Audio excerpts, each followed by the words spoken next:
Passage planning for an engineless small boat is not difficult as long as you keep in mind that the boat is both small and engineless. No engine means not getting yourself into a situation that you can't get out of just using the sail, the paddle or a quant, and small means that any wind over force 4 is too much. You also need to know where you can safely anchor until conditions improve if necessary. Since Naiad has a shallow draft and a centre plate, I also have the option of putting her onto the mud or sand for a few hours, and her normal sailing area has plenty of that around. I use several tools when planning a voyage: the iBoating app, the MetCheck, Met Office and Windy websites, and the Imre Tide Planner app. iBoating is useful since it runs on my Mac at home, whereas the Imre Navigator, which I use on board along with the paper charts, only runs on a tablet or smartphone, and for planning purposes that really isn't suitable. This is Naiad's normal sailing area, and this is her mooring more or less. And from here I have the options of going up the River Blackwater, up the River Culm, up the coast towards Harwich and the Walton backwaters, and down the coast towards the River Crouch. Which one of these is chosen depends on the wind and tide. Now in this area, the flood tide runs down the coast like this, and the ebb, not surprisingly, does the reverse. Zooming into the Bosun Fleet, in which Naiad is moored, more or less where you see that cross, you can see there's a problem around low water. Around high water there's plenty of depth and getting out of the river generally isn't a great problem, but around low water Naiad is constrained to wiggle her way along the channel to this point, and that's where things can get difficult. That -1 means that the depth of the water at lowest astronomical tide, or LAT, is -1 metre, meaning that the mud just here is 1 metre high. So to get over this, Naiad needs 1 metre of water to cover the mud, and then at least 36 centimetres for the depth of the boat in the water. So I normally use a depth of 2 metres as the minimum safe depth. I look at the tide tables, and one of the things these tell me is the time of day that depth of water is going to be around 2 metres. And since the tide tables are referenced to LAT like the charts, this tells me when I can get out of the Bosun Fleet and when I can't. To give you some context of what I mean, this is a photo taken from Naiad looking down the Bosun Fleet just after high water. Not too bad at all. You could tack down the fleet, although you'd need to be taking short tacks, but if the wind were anywhere between the south veering to west or north veering east, then sailing out of the fleet would be easy. This photo is taken when there's just 1.9 metres of water above LAT, and you can see the fleet is considerably narrower. Trying to get out of the fleet with a width like this can only be done with a following wind, so that you don't need to tack, and you can have the centre plate fully up. So what tides mean what voyages? If high water is early in the morning, then the best voyage for the tide is up the coast, riding on the ebb tide.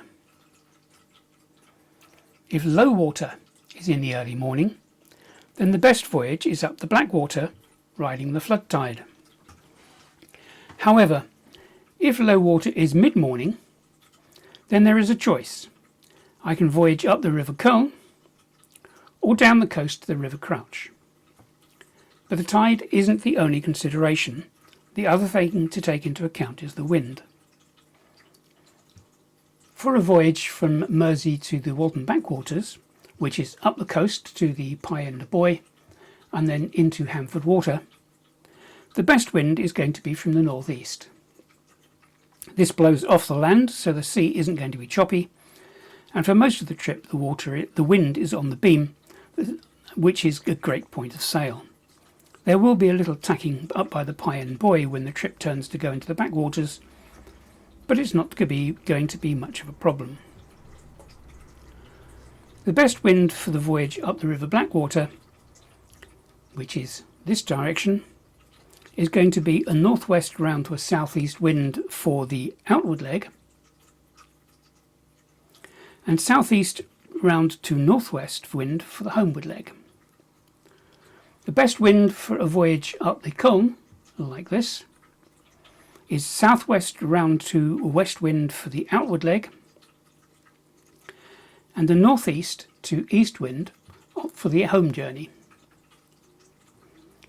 For a voyage towards the River Crouch, the outward leg, which goes this way, needs a northwest round to northeast wind, like so, and for the homeward leg, which goes in this direction, a southwest to southeast wind, like so.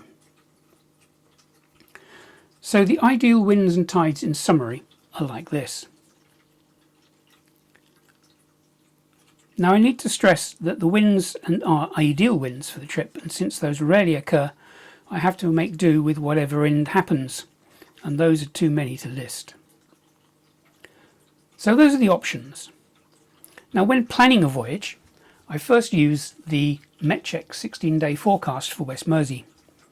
Now a forecast that far ahead isn't going to be very reliable, but it does give me an idea of what might be coming, since I need to book time off work, lay in supplies, charge cameras, drones and other electronics, and generally get ready for the voyage. However, I don't do any of this until the weather window pops into the forecast found on the Met Office website, which only looks up to 5 days ahead. I also watch their 10-day trend videos to see what is happening to the various elements that drive the weather, and I find this very informative. So I scroll down the page, and as you can see here, the 14th and 15th look to be reasonable wind-wise. Looking at the tide tables on the IMRE tide planner, I can see that low water on the 14th is in the early morning, which would indicate a River Blackwater trip.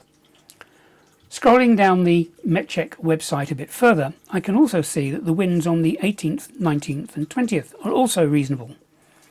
The tide table shows that the low water on the 18th is halfway between early and mid-morning, indicating that the voyage might be a River Blackwater or a River Colne trip.